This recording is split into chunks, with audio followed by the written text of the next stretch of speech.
this is GreenXI, welcoming you right back to Let's Play Umineko. This is episode 34. In the last episode, our couple of characters found all the corpses that everywhere, 5 of them, and Rosa and Battler are very opposing now. They don't trust each other, or at least Rosa doesn't trust anyone, so she doesn't trust Battler. And I think the biggest thing to happen in the episode was that Kinzo left his room, shockingly. So, let's get cracking. Battler's figure was in the dining hall. He didn't feel like going back to the guest house in the middle of all this rain, and wandered half-heartedly around the mansion in search of any place where he could sit before setting up camp in the dining hall. He didn't even lock the door. He thought the shapeless murderer, or maybe the Golden Witch, might come to kill him now that he was isolated, but he no longer had any desire to resist. He didn't even feel like using a locked door to hold off the culprit. Excuse me. He wanted that person to come at him, openly, from the front. If it was the killer, he wanted to ask them about some of those wonderful closed-room tricks as a parting gift. If it was the witch, he hoped she'd at least take his life with some spectacular magic. However, ironically, neither of these two came to meet him. Battler opened the liquor cabinet on his own and enjoyed the liquor to his heart's content. No longer was there anyone to scold him for drinking alcohol. He boldly rested his legs on the extravagant tablecloth and savoured the high-quality liquor, which probably had a mind-boggling price, drinking it down straight from the bottle. Then someone knocked. Battler realised that someone had finally come to greet him. It's not locked. Whoever you are, please come in. Go ahead and introduce yourself. If you're human, please give me your name. If you're Beatrice, please tell me your bust size. I may not look it, but I'm well known as a breast sommelier, you see? It is Genji, Battler-sama. Genji-san, huh? Sorry, but I got no interest in your bust size. Please come in. It's unlocked. Excuse me. Genji-san opened the door and bowed. So is Genji-san the criminal after all? Or maybe an accomplice? That theory would probably explain most of the tricks. Did you come to give me my last rites? Nothing of the sort. I apologise if I'm disturbing you. Hey, saying I'm sorry without even telling me what you want is actually pretty creepy. What you want? You're going to tell me that drinking alcohol is forbidden for minors? I'll just die anyway. Please, let me do what I want, now that it's all about to end. Battler-sama, do you love alcohol so much that you would spend the little time you have left drinking? Those words pierced me. That wasn't true. I just can't cope if I don't drink. I can't even taste the alcohol at all. You're just like the master. Indeed, you inherited the master's blood strongly. You mean grandfather, the heavy drinker, was drinking to drown his sorrows the whole time? First I've heard of it. After several sad incidents, the master's life was reduced to one of atonement alone. What did you know?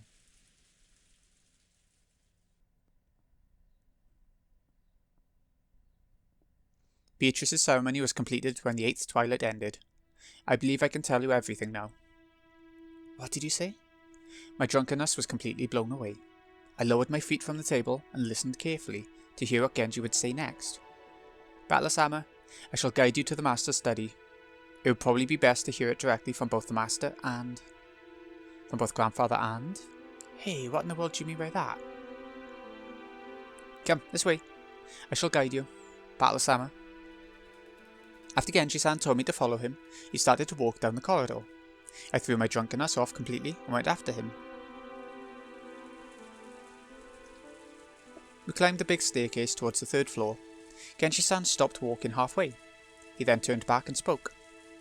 Battler-sama, from here on, you'll probably see things you will not be able to understand. Don't think that'll scare me.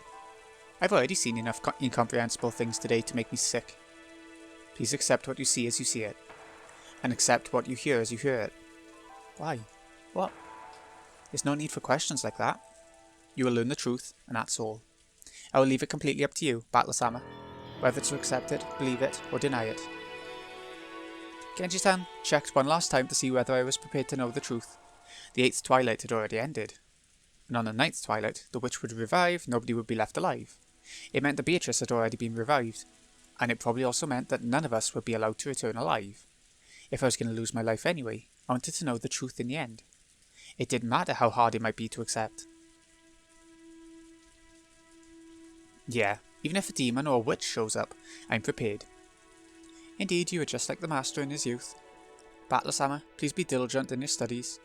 In the future, you'll surely have great aspirations, and when that time comes, see to it that you are never forced to regret a lack of study and training.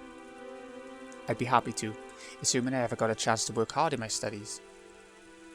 Genji-san's silence felt like it was further confirming a certain resigned feeling I had.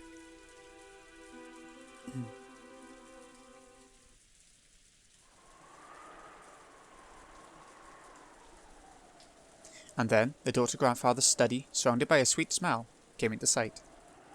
Genji-san took a gold key with an elegant design out from his pocket. The master keys had been confiscated by Aunt Rosa, but he'd kept the key to his study alone on his person. He put it in the keyhole, and it made a heavy clunking sound. Master, it is I, Genji. I have brought Battler-sama with me.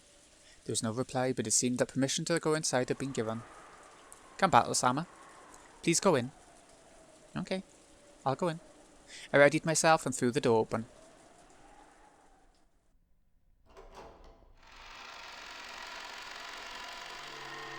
Oh.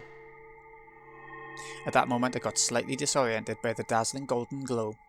It was unbelievably a swarm of butterflies that shone gold. The gold butterflies that completely filled the inside of the study poured out all at once. What is this? It was almost like golden leaf confetti. The interior of grandfather's study was filled with a golden glow. And on a sofa like a reception chair in front of the study desk, I could see grandfather's back. There was someone on the side opposite from grandfather. It was in shadow, so I couldn't see it well. Master, I brought Battler-sama. Battler, is it? I'm busy thinking now. Be silent for a while. Kinzo declared that unhappily, his back still turned. It seemed he was enjoying a chess game with a visitor. Apparently the opponent had counterattacked with a superb move. Kinzo seemed to be enjoying himself as he thought deeply, while occasionally laughing and groaning. I have thought for 30 years. I have thought for 30 years about how to counter this move. Have fun with the move I have fermented for 30 years. Indeed, it's a deeply matured move. What fun! I see I'm no match for you. What is this? So you came, Battler. I've been waiting for a while. Be silent for Kinzo's sake. Isn't it too early to resign, Kinzo? I could have countered that move in several ways already.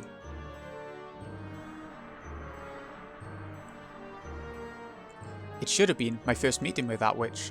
However, I knew this witch. Even though it was our first meeting, I knew her from the portrait. Genji, serve some alcohol for Battler. What would be an appropriate liquor for this man? That witch the master has loved since the days of his youth. Good, serve it. You did well coming here, assure my Battler. First sit down. You called my name many times, did you not? In deference to that, I allowed you to meet me. So what will you ask me? What will you inquire? The door of the Golden Land will soon be opened. Soon we will have a banquet to celebrate my revival, at which I will be welcoming in the witches. In the meantime, I'll answer your questions, as many as you like. I've got a bunch of things I want to ask. What happened on this island? And why did incidents like these occur? I want to ask about the closed rooms too. What about the chapel? What about Jessica's room? And the servant room? Nat and Sui's room? And the parlour? There's so much more I want to ask. About the witch's true nature? Is Beatrice really a witch? What's your goal? What do you want to make us do? And why did you call me here? Answer me about everything. Yeah, be quiet. You think you'll get answers if you ask?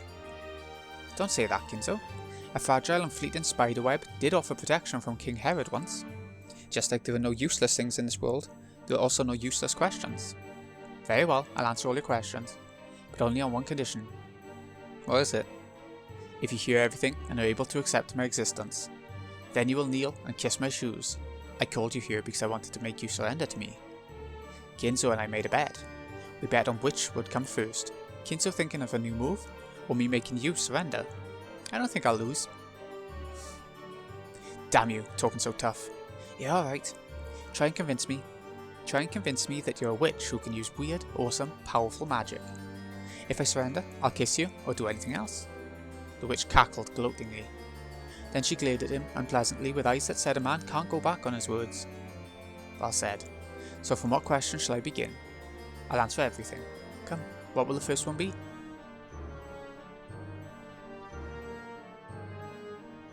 Is it actually going to give the answers? No, it's not. Of course it's not. Right, okay, I'm ending Parkman. Then the witch started to tell everything. Obviously this is auto-scrolling, so I won't be able to... I'll have to go quick. She began answering all of Battler's questions. Everything made sense. He was convinced by all of it, and then Battler had no choice but to admit it. The witch certainly did exist. What followed is a story that needs no retelling. When the king falls and you are defeated, it's time to start reflecting on your finished king, and then all you can do is set up the pieces one more time.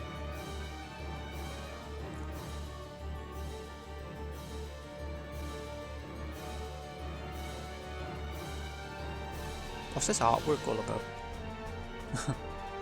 Second game, Turn of the Golden Witch, result. Okay. At least everyone didn't die this time. No, like last time.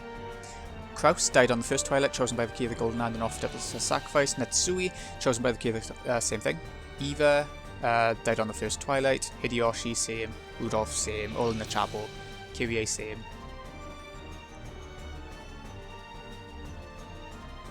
Next up, this should be, yeah, Jessica and Cannon died on the second twilight. Pierced through the back by the stake of Asmodeus. Pierced through the chest by the stake of Satan. Servant Shannon died on the fourth twilight. Forehead gouged by the stake of Mammon. Servant Goda, fifth twilight. Chest. George, sixth. Stomach. Dr. Nanjo, seventh. Knee. Kumasawa, eighth. Leg. The witch Beatrice, revived on the ninth twilight, she finally opens the door to the Golden Land. Okay. Kinzo, missing on the 10th twilight. After he acknowledged the existence of the witch and prostrated himself, the witch invited him to the Golden Land. Rosa, missing on the 10th twilight as well. Witch did not invite the woman who denied the witch's existence to the Golden Land. Maria, missing on 10th. She acknowledged the existence of the witch and prostrated herself. The witch invited her. Genji, missing on 10th. Acknowledged. Battler, missing on 10th. Will he acknowledge the witch's existence and be invited to the Golden Land? The witch shall praise the wise and bestow 4 treasures in the Golden Land. There they chose to revive the dead souls and the love that was lost. After all, if their desire had been a mountain of gold of any size, they would not have been able to receive it. Kinzo chose the person he had loved and lost. Maria chose the lost love of her mother. Genji chose a peaceful sleep. Sleep peacefully, Beatrice. Let nothing disturb your slumber ever again. The winner is the Golden Witch, Beatrice, because time ran out before any of the 18 could solve the riddle of the gold. All 18 died. When the seagulls cried, none were left alive. It seems confusing right now, don't it, what is referring to in a lot of this stuff. But, you know, the answer arcs come in, and there's more question arcs, so we might be able to figure some more out as we go along. And also, we got the extra stuff that comes after this. I say extra stuff, it's still necessary for the story in my opinion, or it was with the first arc. And it connects Higurashi to Umineko a bit on those outsidey bits, and the tea parties and whatever else, so that's why I like them. That was really good. I enjoyed that arc as much as the first one. 12 o'clock. Nearly? Not quite 12 o'clock? Alright. Oh. Where are you, Beatrice? Show yourself. Beatrice. Rosa finally arrived at the chapel. She pointed her gun around her, screaming the witch's name, but there was no way she would receive an answer. After grimacing slightly, she noisily approached the table where her siblings' corpses still lay exposed and stretched out her arm towards a gold ingot. It was very heavy, but Rosa didn't mind. She wrapped that one up in a blanket and threw it over her shoulder. At least just this one. This alone should be worth over 10 million. Without letting go of her gun, Rosa picked up the gold as well. Her shoulders were screaming, but Rosa didn't mind. It'll happen very soon. Very soon, the door to the Golden Land will open. Stop laughing with that creepy voice. Where's Beatrice? I know she's around here somewhere, right? You know where, right? Where is she? I don't know. Even if you don't search for her, you'll be able to see her in the Golden Land. Ouch. Stop laughing like that. It almost makes me want to laugh. That's right, that was definitely a witch. Definitely a witch. I didn't understand. I thought she was a human calling herself a witch, but I was wrong. That really was a witch. I won't be fooled by something like that. You're there, right? Come out, show yourself. Beatrice. I told you, she'll appear very soon. the door to the Golden Land will be opened.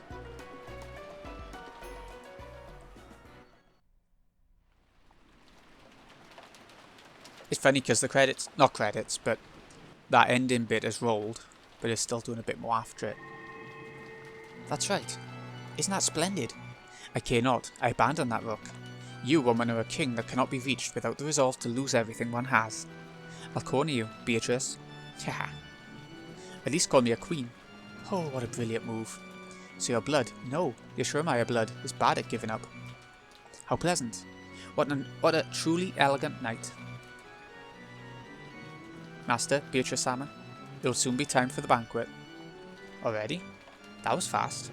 Every night I pass with you goes by swiftly. The moon falls like an apple, and the sun leaps out of the river like a small fish. It's time, so let's go. Rise, battler. The banquet to celebrate my revival will now begin. I'll introduce you as my new furniture, no, as my toy, to the dignitaries among witches. The witch was relaxing elegantly, her feet thrown out from the sofa and resting on top of a footrest. However, the footrest wasn't a part of the sofa, but a human down on all fours. Beatrice Sama, your silk dress. You are the guest of honour, but I am the host. I will go out first. It would have been nice if Shannon were here to help dress you, but unfortunately, it seems she no longer remains. She's never around when I want to use her. An entirely useless person. However, you did well to remain here. I'm happy, my friend. I'm grateful for your words. Good. Wait downstairs, you two. Genji, good work. Set the dress down over there. Certainly. Well then, master. We will go first. Beatrice, I will see you later. Indeed. Kenzo and Genji left the study. After that, the witch and the dress and the furniture remained. Do you know why I'm not embarrassed to show myself to you naked? It's because you're furniture. Furniture. Understand? Furniture, just furniture. Who would feel shame at exposing their body to furniture? So there's no reason for me to feel shame in front of you. The witch rose and her jacket slipped off, just from her shoulders. After that, the jacket fell to the ground with a thump. When the furniture respectfully approached to pick up those clothes, the witch gave it a small kick and it fell over. The furniture was afraid of what misconduct it might have shown. Do you as furniture plan to force me to unbutton myself? Stand, and undo the buttons. One by one, with care, quickly, gracefully, with no mistakes. The guests are being kept waiting, so change my clothes quickly. Yes. Undo them with care. Those buttons are each worth more than one of your eyeballs. If you make a mistake and break them, I'll sew your eyeballs in instead.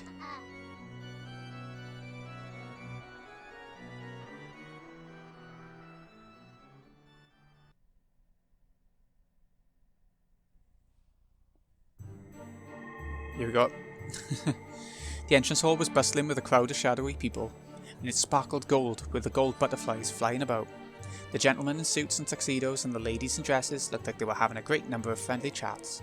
At a glance, it might have looked like a fabulous medieval ball.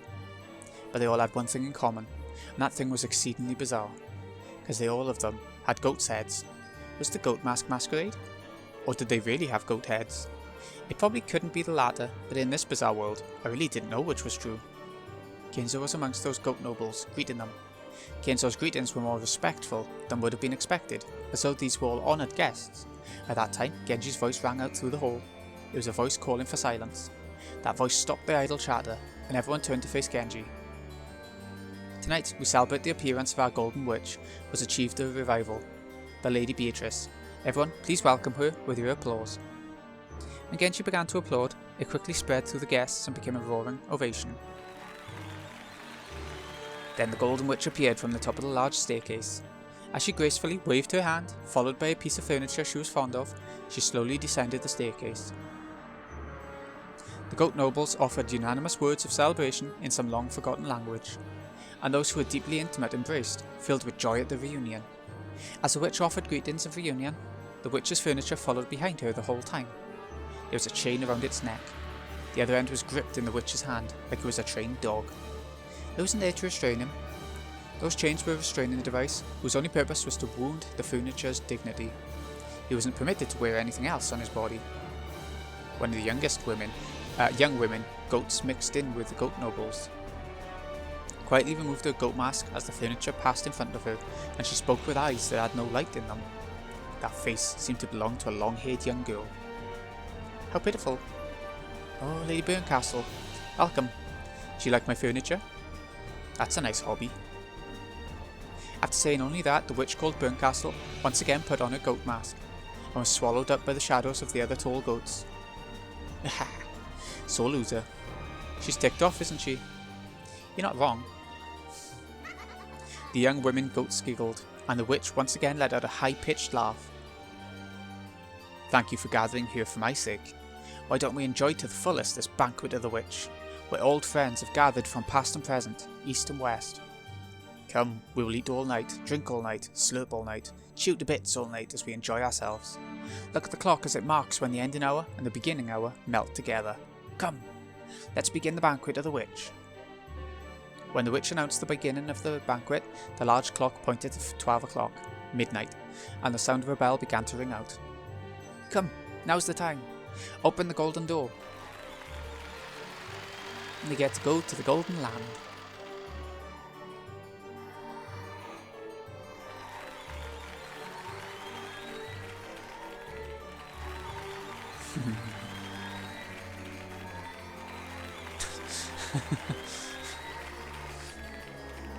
All at once the butterflies leafed in gold flew all around the inside of the room.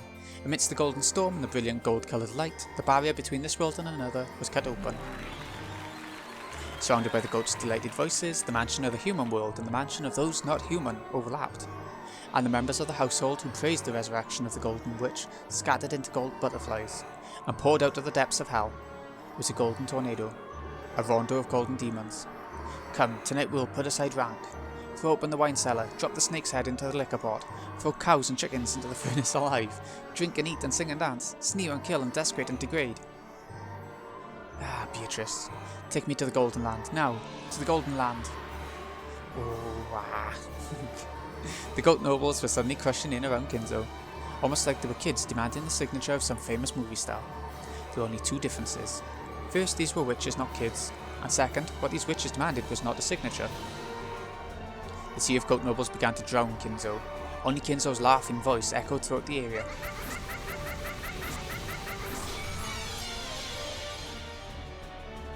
It was a grand mixture of laughter and his death throes, and Kinzo became wine and meat and bread, an aroma if slurped, a rich taste if gnawed, and pleasant to tear to bits. The sound of his death throes lingered on sweetly, and if adorned with melted chocolate and golden argent, it would make a wonderful dessert. If you took the bones home, you could also use them in the soup, and the remains could even become toys for the children to play with, and they could also become splendid tools for fortune telling that always brought misfortune. The entire scene was watched by the furniture. It was all fantastical. It was all demonic. Was the quaking of its supposedly paralysed heart proof that it could still feel fear? At that time, its knees buckled, and the furniture's body fell down in the middle of the carpet. After all, the witch had kicked those knees from behind. Kneel and show your respect. Rub your forehead against the carpet and show how vulgar you are. Put your hands behind your back and swear that you will offer all your flesh and blood to me. The furniture let out a painful voice. Fear is the most basic emotion humans have. Was that emotion reviving his sense of self, which should already have been slain? So you're still far from suitable for my furniture. Very well. I'll carefully finish you, making you into the kind of furniture I like, the kind fitting only for me. As you are now, I doubt you can offer more than entertainment for our guests. The goat nobles were surrounding the crouching furniture. It seemed their blazing, blood-red eyes couldn't hide their ecstasy at this new young food they'd been given. And from the ugly teeth that stuck out of countless mouths, saliva, or maybe the traces of meat and wine that they had just eaten, dribbled down. Eee. As the furniture let out a wild scream, it retreated, still sitting on its backside, but the circle of goat nobles were closing in. Then the furniture looked at the witch's face. It had surrendered to the witch, so believing that the witch would show some compassion, it stared at her face in the end. But there was nothing but scorn on the witch's face, and she wasn't even facing the furniture anymore. The witch went off to greet an honoured guest with whom she had crossed gazes. The goat nobles looked down upon the furniture. Actually, they'd been waiting. Just like how one must remove the cork in order to drink champagne, they had to wait for one thing before partaking of the offering served at the banquet. course, the furniture didn't know about this thing, but it came out of his mouth all by itself. Just like the unavoidable pop of a cork, it inevitably came out of his mouth. Gah. Ah. It was a scream. It was a sign that marked the beginning of the modest banquet at which he was to be served. Gah. Oh. I can't even say that. Christ. Oh, achievement. Banquet of the Witch. Oh, fitting.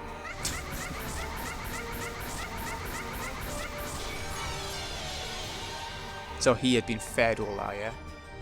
I guess including Kinzo?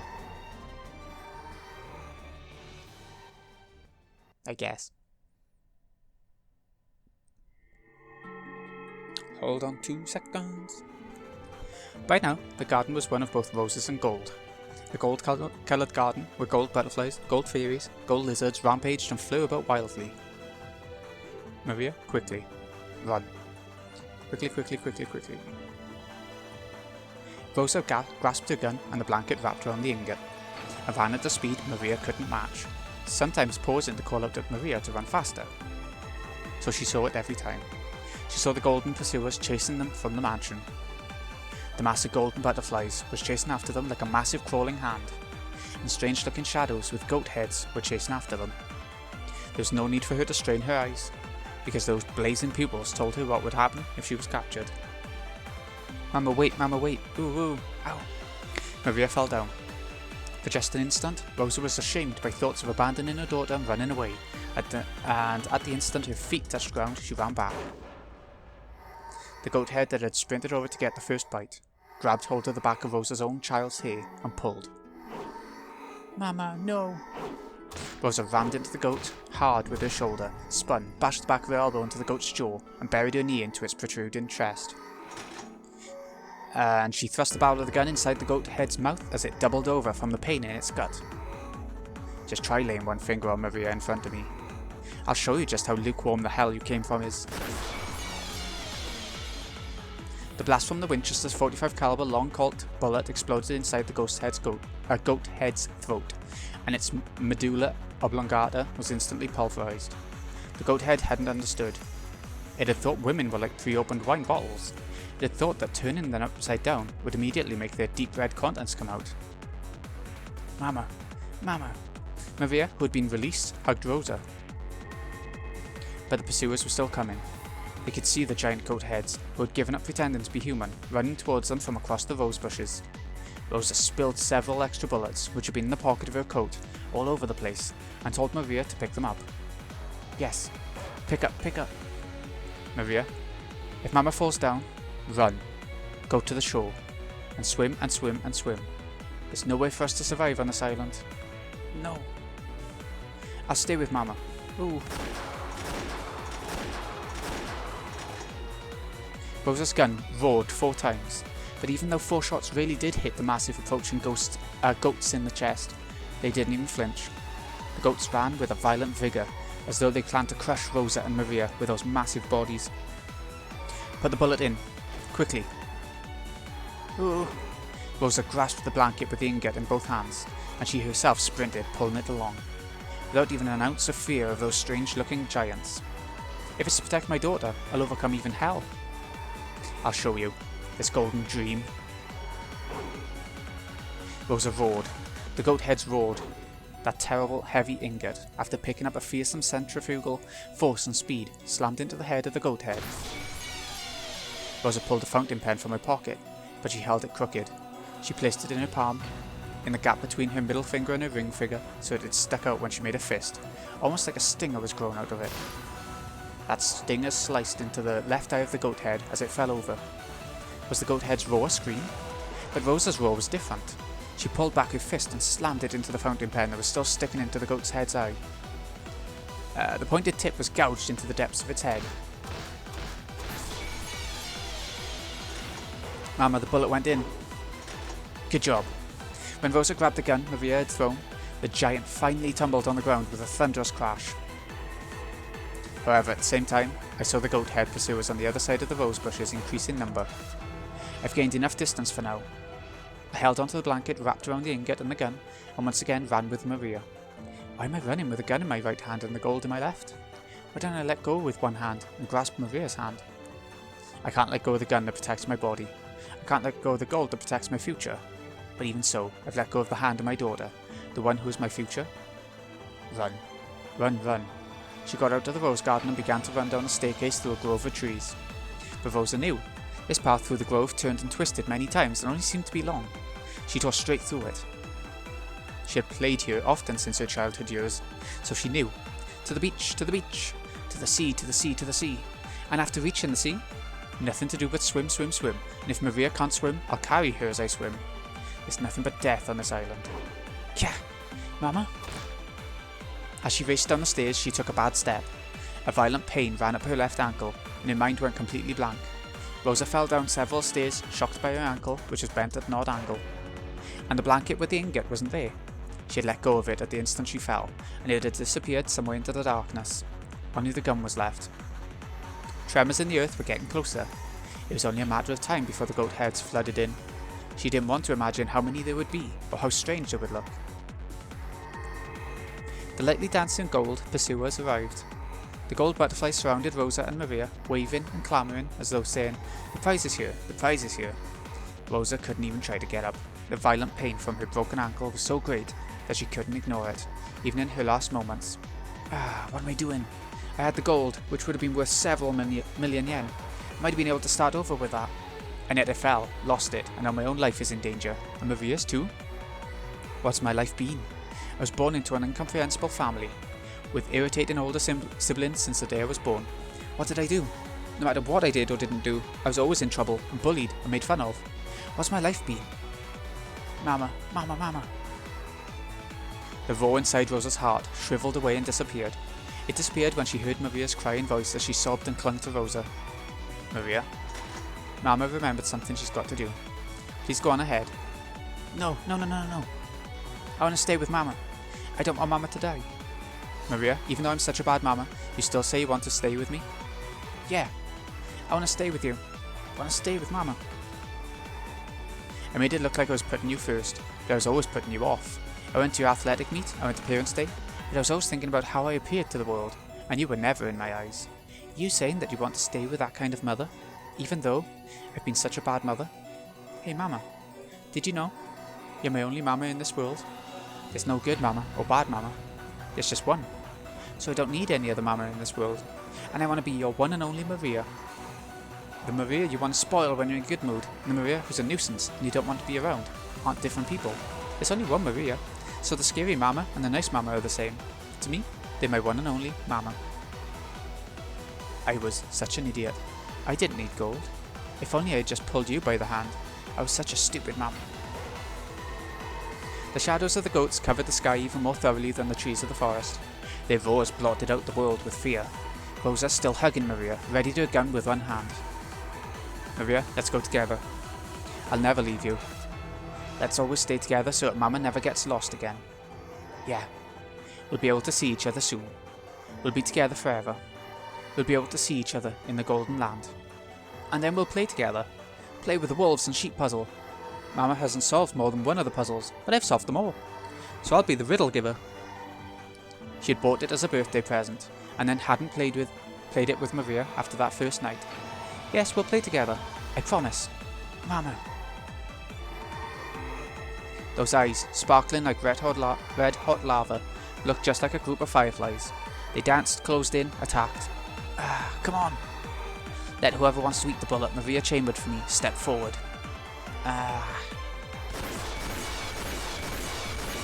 When seagulls cried, there were no survivors. She tried. She did try and protect her daughter. She didn't run with her, but that don't mean...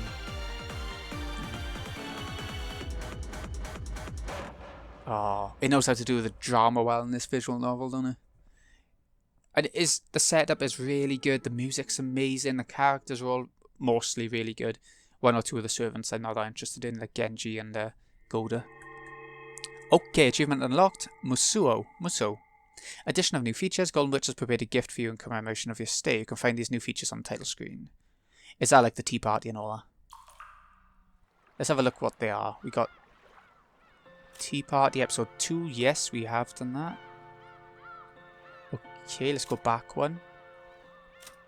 Ep 1, I haven't got a question mark 2. Maybe that'll unlock after the Tea Party. I don't know. I don't know how this is going to work really. So we might have 1 episode left. We might have 2 episodes left. But either way, everyone keeled over by the seams of it. No survivors. So this has been Greeny XI. Hope you've enjoyed. Thank you so much for watching.